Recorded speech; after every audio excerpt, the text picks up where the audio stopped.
สบายดีพี่น้องวันนี้อากาศดีๆเดี๋ยวสิพาไปย่างลิ้นพี่น้องเลยในช่วงอากาศที่ใกล้สิมุดหนาวแล้วพี่น้องเลยยุโรเซียเป็นแล้วเดี๋ยวสิพาไปย่างลิ้นบึดนึงพี่น้องเลย นี่ว่านุ่งเสื้อแบบนี้ได้ละพี่น้องแต่หากสิไปบ่ดดเด้อสิไปถ่ายให้เบิ่งเพราะว่ามื้อนี้คือว่าอากาศแบบมันร้อนบัดเดียวเลยพี่น้องหิมะละลายอยากถ่ายให้พี่น้องเบิ่งว่าอยู่บ้านเฮาในช่วงหิมะละลายเป็นจังได๋พี่น้องอยู่รัสเซียเดี๋ยวสิถ่ายให้เบิ่งเด้อเส้นทางถนนหรือว่าผู้คนบ้านเพิ่นพี่น้องเขาสิถ่ายให้เบิ่งแต่ก็ยังหนาวอยู่หั่นแหละพี่น้องนี่ยังมีหิมะอยู่ขาวๆแต่สิพาพี่น้องไปย่างเบิดนึงเพื่อถ่ายให้เบิ่งพี่น้องเลยสำหรับชีวิตของเฮาอยู่พี่เบิ่งวิวข้างหน้าอากาศที่บ่หนาวหลายเด้อพี่น้องอยู่รัสเซียถือว่าใกล้สิหมดหนาวแล้วพี่น้องกลางเดือน3นี่นะพี่น้องเลยเดี๋ยวสิพาไปย่างเล่นนี่ถ้าอากาศอุ่นก็สิมีคนรัสเซียมานั่งมาอย่างย่างเล่นพี่น้องเลยคนบ้านเพิ่นเด้อสำหรับชีวิตในรัสเซียพี่น้องเขาสิถ่ายให้เบิ่งนี่ก็เป็นแนวนี้ในช่วงที่อากาศสิหมดหนาวพี่น้องเลยนี่แหละอันนี้แหละเขาจะถ่ายให้เบิ่งพี่น้องเลยนี่ในช่วงนั้นมันขาวเปื้องามขนาดพี่น้องแต่ตอนนี้เปื้อนขนาดไหนพี่น้องคนทางนะทางก็สิเปื้อนแบบนี้แหละถือว่าเป็นช่วงที่เขามักขนาดพี่น้องบ้านนี้นะถือว่าแบบนี้แหละเขาชี้ท้ายให้พี่น้องเบิ่งว่าอยู่บ้านถ้าจากน้อยหิมะมืดคักๆนี่แล้วมันที่เห็นคนรัสเซียปากไอ้หลายเลยแหละพี่น้องเลยจะมีผู้แช่ผู้สาวออกมาอย่างนี้หลายขนาดแล้วก็มันก็นานค่ำนี่พี่น้องตอนนี้ก็เป็นเบิ่งสิเบิ่งโมงกันมาจากโมงเด้อพี่น้องเบิ่งโมงกันตอนนี้ละแม่น18 โมงพี่น้อง18 โมง34ครับแม่นนะกับ6 โมงพี่น้องเลยถือว่า6 โมงอยู่บ้านเขาอากาศยังเป็นอย่างที่ได้ป่านตอนสวยเลยพี่น้องเลยถ้าเบิ่งจากน้อยนี่หิมะมืดนี่แห้งสินานค่ำพี่น้องอยู่รัสเซียนะอันนี้ถือว่าเขาสิย่างนิดละสิถ่ายพี่น้องเบิ่งว่าอยู่รัสเซียในช่วงนี้พี่น้องเลยเดี๋ยวเขาสิไปแล้วสิย่างเลาะถ่ายให้พี่น้องเบิ่งแล้วสิไปหาแม่น้ำพี่น้องเขาจะเห็นว่าในช่วงที่หิมะละลายแบบนี้น้ำแข็งสิไหลบ่พี่น้องเขาสิอยากไปเห็นเอาสำหรับมื้อนี้เด้อพี่น้องเลยรัสเซียสิแหละพี่น้องเลยเมืองบ้านเพิ่นในช่วงนี้ก็ถือว่าบ่เป็นตะเบิ่งหั่นแหละพี่น้องเลยถือว่าเป็นโชคร้ายของรัสเซียเลยพี่น้องที่ในช่วงนี้นะนี่อากาศแบบนี้พี่น้องเลยน้ำก็สิละลายบ่เป็นฝนตกเด้อพี่น้องเลยหิมะละลายเด้อนี่นะในแม่น้ำกับน้ำก็สิเพิ่มขึ้นเลยพี่น้องตอนที่หิมะแข็งขันตั้งนึงเลยพัดหิมะละลายแล้วกับน้ำสิไหลกว่าเก่าได้พี่น้องนี่เอาพี่น้องอยู่รัสเซียเด้อสดจากนักเรียนลาวที่มาเรียนอยู่พี่น้องหาสิทายให้เบิ่งสำหรับชีวิตอยู่รัสเซียเมืองนี้พี่น้องเลยประเทศที่ขึ้นชื่อว่าหนาวที่สุดในโลกนี่พี่น้องเลยบ้านเพิ่นสิหนาวฮอดเดือนใดน่าจะผู้ใดฮอดเดือน4ผู้ใดพี่น้องจะสิหมดหิมะนี่อันนี้ก็สิเป็นแบบเพิ่นสิอนามัยแบบอันนั้นพี่น้องแบบน้ำบ่ไหลนะพี่น้องมันแคบมันก็สิเปียกแบบท่อมันตันนะพี่น้องในช่วงนี้นะน้ำมันละลายคันเพิ่นบ่แป้งมันก็สิอั่งพี่น้องเลยปุดแบบในช่วงนี้พี่น้องนี่คนรัสเซียเขาเจ้ามาอากาศร้อนแท้ใดพี่น้องถ้าพี่น้องได้ติดตามก็สิเห็นเด้อเพราะว่าในฤดูร้อนนี่คนรัสเซียเขาเจ้ามักอีหลีแท้ๆพี่น้องเลยนุ่งสั้นๆซิ่งๆเลยแหละพี่น้องอันคือแบบว่าอยู่บ้านเขาที่เพิ่นไปท่องเที่ยวนะพี่น้องแล้วเพิ่นไปแบบแก้เครื่องตากแดดนะแม่นความจริงเลยพี่น้องคนต่างประเทศนี่มักผิวดำแล้วก็มักตากแดดพี่น้องเลยคือว่าเขาเห็นแล้วเขาคือว่าบ้านเขาเนาะเขาชอบมักผิวขาวสินะในบ้านเพิ่นมักคนผิวดำเด้อพี่น้องเลยแล้วก็มักแดดพี่น้องเลยในช่วงฮอตฤดูร้อนแล้วเขาสิถ่ายเบิ่งในเมืองบ้านเพิ่นพี่น้องเลยก็สิเป็นขนาดนี้มันก็สิแหละคนรัสเซียพี่น้องประเทศรัสเซียเด้อพี่น้องเลยในช่วงหิมะละลาย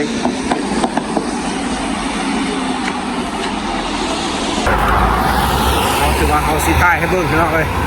นี่ก็ถือว่าเป็นแบบชีวิตของเฮามักขนาดพี่น้องเขามักแบบในเวลาเขาเลิกโรงเรียนแล้วเขามักย่างลิ้นย่างหัวแบบอยาก โอ้ลมกับคนรัสเซียหลายๆในใจนะพี่น้องเขามักแบบนั้นอยากพบปะกับคนรัสเซียหลายๆเพราะว่าอยากรู้จักวิธีการเว้าหรือว่าเพิ่นมักอีหยังเขาอยากศึกษาเพราะว่าเวลาเขากลับไปพูดเขาจะบ่ได้เห็นเลยพี่น้องเลยว่าอยากรู้พี่น้องเลยมีโอกาสอยู่ที่กสิเอ็ดให้ดีที่สุดพี่น้องเลยที่เก็บเกี่ยวเอาวิธีชีวิตของบ้านเพิ่นพี่น้องเลยเพื่อวัน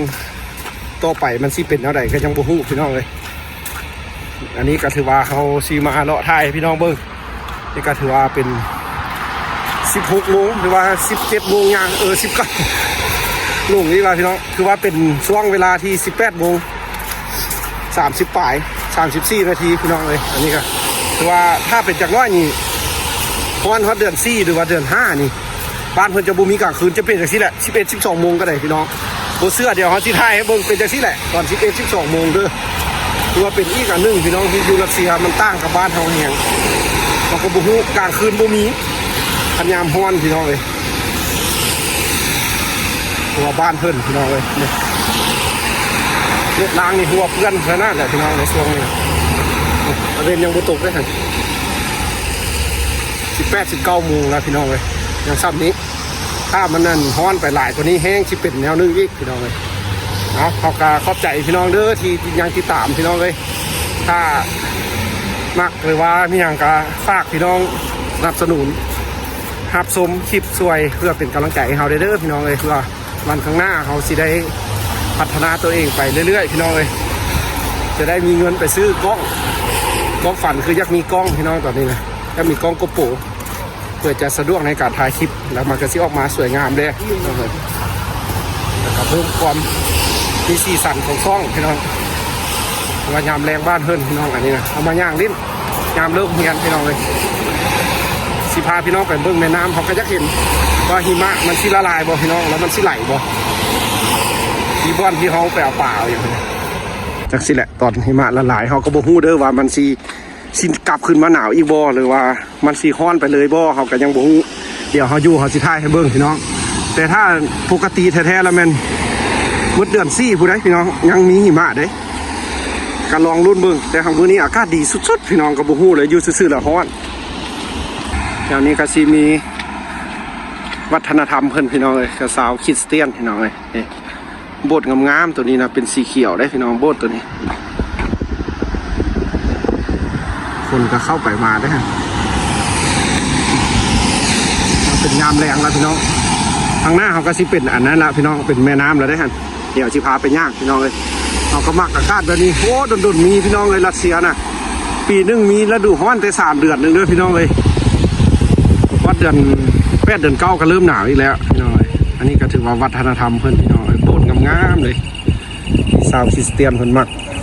และก็นับถืออย่างสูงเลยพี่น้องในวัฒนธรรมรัสเซียแล้วก็สิไปเบิ่งแม่น้ำพี่น้องอันนี้ถือว่าเป็นมื้อที่หิมะละลายเด้อพี่น้องเขาถ่ายเบิ่งสำหรับเฮาอยู่พี่น้องเลยถ้าพี่น้องอยากเห็นหยังก็ถือว่าคอมเมนต์มาพี่น้องเลยเฮามีเวลาหรือเฮาไปได้เฮาก็สิไปถ่ายให้เบิ่งพี่น้องเลยสำหรับคนรัสเซียแท้ๆล่ะเฮาอยู่นี่เฮาสัมผัสได้ละแม่นในช่วงฤดูร้อนเราเพิ่นมักขนาดพี่น้องคนรัสเซียแท้ๆเลยอันนี้ก็เป็นโบสถ์บ้านเพิ่นพี่น้องเลยสำหรับวัฒนธรรมเพิ่นเด้อชาวคริสต์นี่ก็สิคือบ้านเฮาแหละพี่น้องมีผู้เฒ่าผู้แก่มาย่างลิ้นพี่น้องเลยจะเป็นแบบนี้เราบ้านเพิ่นพี่น้องเลยชาวคริสเตียนนี่แต่เขาก็อยากเข้าไปอยู่พี่น้องแต่หักถามอาจารย์แล้วได้เพิ่นก็ว่าให้เข้าไปได้พี่น้องแต่หักเขาบ่กล้าเข้าไปพี่น้องยานแบบว่าเพิ่นสิถามเรื่องศาสนาบ่มีหยังนะเฮาก็สิบ่ฮู้พี่น้องเลยยานมันผิดคืออาจารย์ให้เข้าอยู่แต่มันสิผิดทางศาสนาบ่มีหยังเฮาก็บ่ฮู้พี่น้องแต่เฮาก็ถ่ายได้แต่อยู่เนาะพี่น้องเลยว่าตอนนี้ก็ยังเป็นจังซี่แหละเวลาอยู่19 โมงแล้วพี่น้องคือว่าท้องฟ้าก็จังซี่แหละว่าอยู่รัสเซียแล้วถือว่าพอฤดูร้อนแล้วเป็นตอนกลางคืนสิน้อยพี่น้องน่าจะบ่มีแต่อยู่รัสเซียดอกคือสิเป็นประเทศสวีเดนบ่หรือว่าประเทศนอร์เวย์หรือว่าอย่างนี้ทางอันเยอรมันบ่มีหยังก็สิคือกันพี่น้องทางยุโรปก็ชัดๆยามฤดูร้อนจะมีกลางคืนน้อยพี่น้องอันนี้ก็ถือว่าสิ่งที่เฮาอยากอย่างให้เบิ่งพี่น้องเพราะว่าเฮามาอยู่เฮาสัมผัสได้มาอยู่รัสเซียเป็นแนวนั้นพี่น้องเลย เอาเดี๋ยวสิย่างไปแม่น้ำพี่น้องแล้วสิถ่ายให้เบิ่งอันนี้ก็ถือว่าเป็นที่อีกมื้อที่เฮาอยากถ่ายและอยากให้พี่น้องได้เห็นน้ำว่าอยู่รัสเซียในช่วงฤดูที่หิมะกำลังเริ่มละลายพี่น้องเลยแต่เฮาก็ท่าติดตามเบิ่งว่าหิมะนั้นมันสิมืดเดือนใดพี่น้องเลยเฮาก็สิท่าเบิ่งไปหักรอคอยเบิ่งว่ามันสิฮอดมื้อใดพี่น้องเฮาก็ท่าเบิ่งด้วยความตัวจริงพี่น้องว่ามันสิเป็นจังไดคือว่าบ้านเฮากันฮ้อนบ่พี่น้องในช่วงนี้คือว่าอยู่บ้านหันฮ้อนแฮงได้พี่น้องอยู่บ้านเฮาน่ะ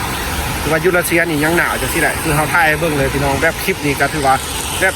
บ่ได้ตัดต่อหยังหลายมีแต่เฮาถ่ายไปแล้วก็เอาขั้นตอนใส่เลยพี่น้องเลยถือว่าเป็นภาพสดเสียงสดของเฮาเลยพี่น้องเพราะเป็นคลิปที่เฮาอยู่ที่เฮาก็อยากศึกษาคำเฮียนแล้วก็มีเอื้อยเพิ่นที่คนไทยมารับชมถ้าบ่มีเพิ่นก็เฮาก็บ่มีกำลังใจที่เอฟคลิปไปพี่น้องเลยเพราะว่าในช่วงนี้ก็ถือว่าเฮาค่าห้ามค่าเฮียนพี่น้องเลยแล้วก็เกี่ยมสิ่งแล้วก็กลับบ้านพี่น้องยังแต่2 เดือนปลายเด้อพี่น้องเลยฝากเป็นกำลังใจเด้อจักหน่อยเฮาก็สิได้เมื่อยลาวแล้วพี่น้องเลยถ้าติดตามเบิ่งว่าเฮาสิเป็นจังไดในช่วงเวลากลับไปมีความฝันอยากไปเที่ยวเมืองไทยพี่น้องอยากไปยิ้มเมืองไทยเพราะว่าเฮาไป2 เทื่อแล้วไป2 ครั้งแล้วมันกระคักพี่น้องแต่ไปยังบ่ทันได้มีเวลาหลายว่าเฮาก็อยากไปแบบมีเวลาหลายพี่น้องเฮาก็อยากมีหมู่คู่ในเมืองไทยพี่น้องเพราะว่าเฮามีความฝันไว้ว่าอยากไปเฮ็ดทิปเฮ็ดหยังอยู่พุ่นพี่น้องค่ะนะในความฝันของการเฮ็ดช่องอาจารย์พี่น้องในเฮ็ดช่อง YouTube เพราะว่าเมืองไทยก็เป็นเมืองที่กว้างใหญ่พี่น้องเลยคือว่าถ้าเป็นเมืองที่กว้างใหญ่ไพศาลแล้วก็ผู้คนก็หลายพี่น้องแล้วก็บ้านเพิ่นก็คือว่าเปิดให้คนลาวเข้าไปเที่ยวหรือว่าไปเฮ็ดเวียกเฮ็ดการได้พี่น้องเลยคือว่าก็เป็นความฝันของหลายๆคนสำหรับคนลาวพี่น้องเลยอันนี้ก็ถือว่าเฮามาย่างยิ่งแล้วก็ถ่ายให้เบิ่งเด้อพี่น้องสำหรับชีวิตอยู่รัสเซียของเฮาพี่น้องเลยถ้ามีได้กลับไปบ้านกันยังแต่2 เดือนปลายเด้อพี่น้องฝากเป็นกำลังใจเด้อถือว่าจะฟ้าป่าฟ้าทิ่มเด้อพี่น้องเลยสำหรับการเอ็ดคลิปถ้าเข้ามารับชมกับฝากพี่น้องรับชมอย่าข้ามโฆษณาพี่น้องเพื่อเป็นกำลังใจให้เฮาพี่น้องเลยเฮาก็มีความฝันอย่างแห่งกล้าแท้ๆพี่น้องเลยในการเอ็ดอันนี้เพราะว่าเป็นสิ่งที่เฮามักพี่น้องเลย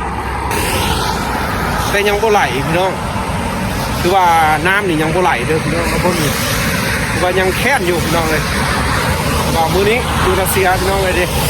อยู่กับบรรยากาศสดๆที่ละที่เขาถ่ายเบิ่งอันนี้ก็ถือว่าเป็นยามแรง19 โมงแล้วได้นี่พี่น้องถือว่าเป็นซ้ำนี้แหละนี่รัสเซียนะพี่น้อง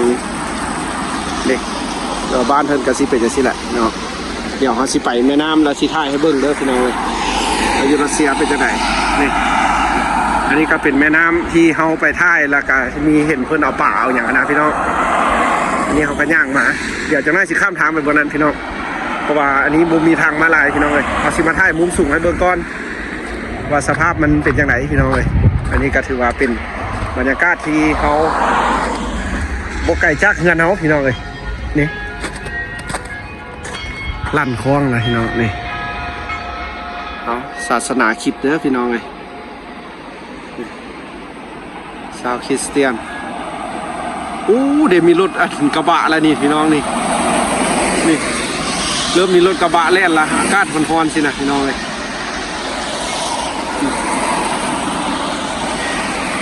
ของฟ้ากว้างใหญ่ไพศาลพี่น้องเลยประเทศที่ใหญ่ที่สุดในโลกแท้ๆเลยประเทศรัสเซีย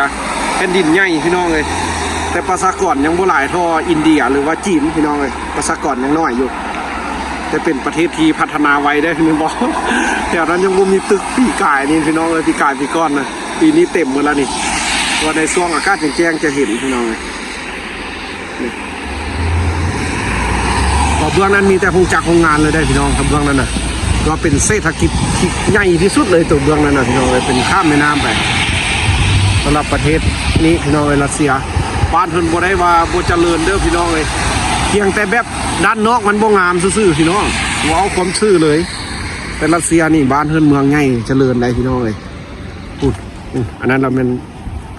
เพิ่นกำลังเอ็ดอันนั้นเลยพี่น้องนะเป็นแบบอย่างกับบ่อน้ำมันเพิ่นบอกเขาก็บ่จักพี่น้องเพิ่นเอ็ดอย่างคือว่าเมืองนี้น้ำมันละขนาดได้พี่น้องเมืองนี้นะที่ส่งไปทาง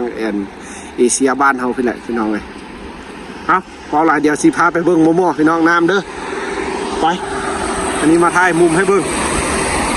นุ่งแบบนี้ได้แล้วถือว่าโอเคแล้วพี่น้องเลยอยู่รัสเซียนะแต่ก็กระบวนสามารถที่อยู่โดนได้พี่น้องที่เราไปฮอตเป็นชั่วโมงหรือ2 ชั่วโมงที่กับบ่ได้พี่น้องเลยถือว่ามันอาจจะเย็นเข้าไปในพุทธพี่น้องเลย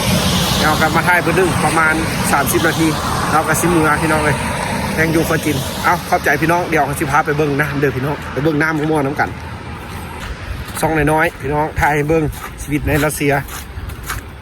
ไปเดี๋ยวสิพาไปเบิ้งน้ำพี่น้องเอาเดี๋ยวข้ามทางพี่น้องเลยนี่แหละคนรัสเซียคณะอากาศดีมันชิมายากแล้วนี่เลยพี่น้องเป็นคู่บ่าวสาวพี่น้องเลยแต่ตอนนี้ครับโบสามารถสิลงไปน้ำได้ละเด้อพี่น้องเลยโบได้ละแล้วก็สิโบเห็นคนตึกเบ็ดละพี่น้องเลยเพราะป่ามันก็สิไปทั่วที่พอแดดละเด้พี่น้องบ้านนี้นะเมื่อมันลอยได้มันไปได้นะพี่น้องนี่เอาเดี๋ยวเขามาโม่พี่น้องท้ายให้เบิ้งเด้อรัสเซียสำหรับเมื่อฝากเบื้องนั้นพี่น้องเลยหงจากโรงงานโอ้ยังโบไหลพี่น้องเลยดิยังโบไหลนี่ป้าคักแนวนี้แหละพี่น้องคันทำมาอยู่แนวนี้เรามันคือว่าสว่างตาได้พี่น้องเลยแต่ละมือเขาอดอุ่นอยู่ในห้องเฮียนพี่น้องเลยตั้งใจเฮียนจังเดียวโบได้เห็นอย่างพี่น้องเลยนี่มันก็เริ่มเห็นน้ำแทรกแล้วพี่น้องเห็นปะเริ่มเห็นน้ำแทรกแล้วพี่น้องคือว่าน้ำยังบ่ไหลเด้อพี่น้องเอ้ยเอามาทายให้เบิ่งมั่วๆพี่น้องคือว่าแถวนี้เด้อถ้ามีอีกโอกาสหน้าพี่น้องคือว่าได้กลับคืนมาอีกรัสเซียพี่น้องแถวนี้อันนี้ยังเป็นหมู่บ้านพี่น้องตอนนี้นะต่อไปที่เป็นอะไรเพราะว่าเมื่อก่อนเขามาอิดกันแถวเบื้องนั้นก็เป็นหมู่บ้านหมดพี่น้องแถวเบื้องนั้นแต่หากเดี๋ยวนี้เป็นเมืองหมดแล้วพี่น้องเพราะว่า6 ปีเนาะมันกระโดดสมควรพี่น้องเลยคือว่าบ้านเพิ่นก็พัฒนาไว้สมควรทั้งยามร้อนยามหนาวเพิ่นก็เอ็ดคือกันสร้างคือกันพี่น้องเขามาตะกี้แถวนี้นี่เขาเคยไปเช่าเงินอยู่เบื้องนั้นมันยังเป็นหมู่บ้านนี่แหละพี่น้องเป็นหมู่บ้านแบบนี้เพิ่นยังหากินถือว่ายามแรงกับปลูกผักคือบ้านเขาได้พี่น้องเลยยามแรงบ้านเพิ่นก็ได้ปลูกผักคือกันพี่น้องเลยเอาสำหรับมื้อนี้เด้อพี่น้องเลยขอบใจหลายๆที่รับชมเขาจนว่ามาฮอดนี้พี่น้องเลยคือว่าก็เป็นอีกมื้อที่เขามีเวลาพี่น้องเลยในช่วงนี้เมื่อเขาเกี่ยมเอ็ดบดเอ็ดอย่างแล้วล่ะก็สิมาถ่ายให้พี่น้องเบิ่งอีกแล้วก็ถ้าเบิ่งเขาหับไปประกาศว่าชีวิตสิเป็นจังไดอีกพี่น้องเลยอยู่รัสเซียเอาพี่น้องคือว่าตอนนี้เขากลับมายืนเบิ่งแบบแม่น้ำพี่น้องที่มันกำลังซีละลายพี่น้องเลยถ้าอากาศที่จะบนหนาวอีกนี่อีก2-3 มื้อหรือว่าอีกทิศนึงนี่หิมะกันสิเริ่มสิเบิดแท้ๆแหละพี่น้องเลยแล้วก็สิมีใบไม้ใบหญ้าขึ้นมาพี่น้องเลยแล้วก็สิป่งคือว่ายามนี้ยังบ่มีอย่างพี่น้องเลยยังกับบ่เกิดบ่ขึ้นดอกพี่น้องเลยว่าเดี๋ยวเฮาสิถ่ายให้พี่น้องเบิ่งอีกพี่น้องเลยอ๋อเบิ่งเพิ่นเปิดไฟพี่น้องเมื่อกี้ยังบ่เปิดเลยนี่ความงามพี่น้องเลยรัสเซียคือว่าถ้าจากน้อยมันฮ้อนมาเด้อพี่น้องสิเห็นแบบว่าคนรัสเซียเขาเจ้ามักแสงแดดแท้ๆเลยพี่น้องเลยเดี๋ยวสิพาถ่ายให้เบิ่งเด้อว่าเป็นจังไดพี่น้องเลยแล้วก็เพิ่นจะมักนุ่งแบบสั้นๆแล้วก็ตากแดดพี่น้องถ้าเป็นผู้ชายนี่ก็สิตากอยู่นี่แหละพี่น้องเพิ่นสิตากแดดอยู่นี่แหละเพราะว่าอยู่นี่มันเป็นสถานที่ท่องเที่ยวหรือว่าเป็นบ่อนที่พักผ่อนของคนในเมืองพี่น้องเลยมันจะมาพักผ่อนหรือว่ามาย่างลิ้นออกกำลังกายอยู่นี่พี่น้องเลยเอาสำหรับมื้อนี้ขอบใจพี่น้องเด้อที่รับชมมาจนฮอดมื้อนี้พี่น้องเลยหรือว่าถ้ามื้อหน้าหรือว่ามื้อใดเขามีเวลาอีกเดี๋ยวสิพาพี่น้องไปถ่ายแล้วก็สิเข้าไปในเมืองลึกๆพุ่นพี่น้องเบิ่งคนในเมืองสิเป็นจังไดเด้อเอาไปเจอกันใหม่พี่น้องเลยสำหรับคลิปนี้หรือว่ามื้อนี้พี่น้องเลยวันที่16 เดือน 3พี่น้องเลยหรือว่าเริ่มหิมะสิมืดในรัสเซียแล้วพี่น้องเลยหรือว่าสภาพอากาศก็สิเป็นจังซี่เดี๋ยวเฮาสิกลับก่อนพี่น้องเลยเจอกันใหม่มื้อหน้าเด้อพี่น้องสำหรับมื้อนี้บ๊ายบายเอาขอบใจ